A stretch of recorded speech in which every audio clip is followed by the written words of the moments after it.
Ang video po na ito ay kuha mismo sa silid-tulugan ng mag-asawa. Ang kumukuha ng video, kaanak po mismo ng lalaking inirereklamo. Kung inyo makikita, makailang beses na pinakawalan ng lalaki ang kanyang kamao na tumama po mismo sa ulo ng biktima. Nangyayari po ang lahat ng ito sa harapan mismo ng kanilang mga anak. Kinaumagahan, pinadala ni Karen ang video sa isang kamag-anak sa probinsya para magsumbong.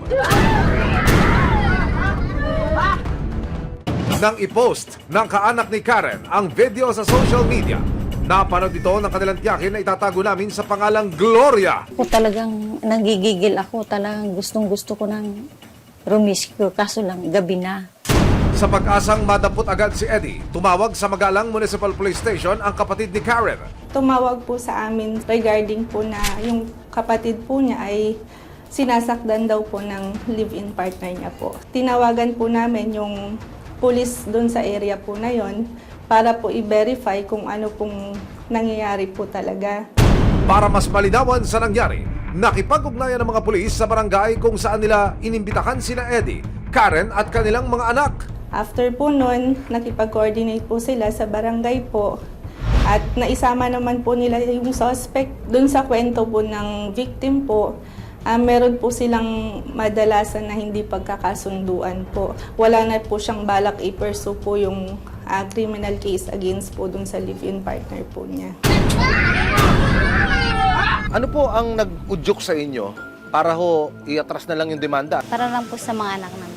Para sa akin, okay na po yun. Paano ka? Pinagbuhatan ka ng kamay. Naano ko naman po sa kanya na nagbago naman po siya. Kahit na ayaw magsampa ng kaso ni Karen, pinapunta pa rin siya ng mga pulis at ng barangay sa police station para formal na magpa-blatter at isalaysay ang nangyaring panggugulpi sa kanya ni Eddie. Pagkakuha po ng mga details kung saan pong mga parte ng katawan po siya nasaktan, pinapa-assist po namin papunta po sa hospital. Meron po siyang evident na physical abuse po talaga. Nagkaroon din sila ng kasunduan sa barangay na sa oras na maulit ang pananakit ni Eddie, kusa na raw aalis si Karen sa kanilang takanan kasama ang kanilang mga anak. Nagkasuratan po doon na hindi na po niya ulitin yun. Ginawa niya. Dito na umalma ang kanyang tiyakin na si Aling Gloria. Dahil namayapa na ang ina ni Karen at nasa Mindanao naman ang kanyang ama, si Aling Gloria na ang pinakamalapit na kaanak ni Karen sa Pampanga. Kaya naman hindi raw siya nagdalawang isip na manghibasok at protektahan ang pamangkin. Sabi ng mga kapatid, sunod-sunuran siya sa asawa niya. Kung bubugbugin siya. April 12, sinamahan ng resibo si Aling Gloria para dumulog sa barangay San Isidro, Magalang, Pampanga. Pakay niya, makaharap ang pamangkin at si Eddie na gumulpi sa kanya at subukang kumbinsihin si Karen na sumama na sa kanya pa Mindanao. Ilang saglit pa, dumating na ang dalawa.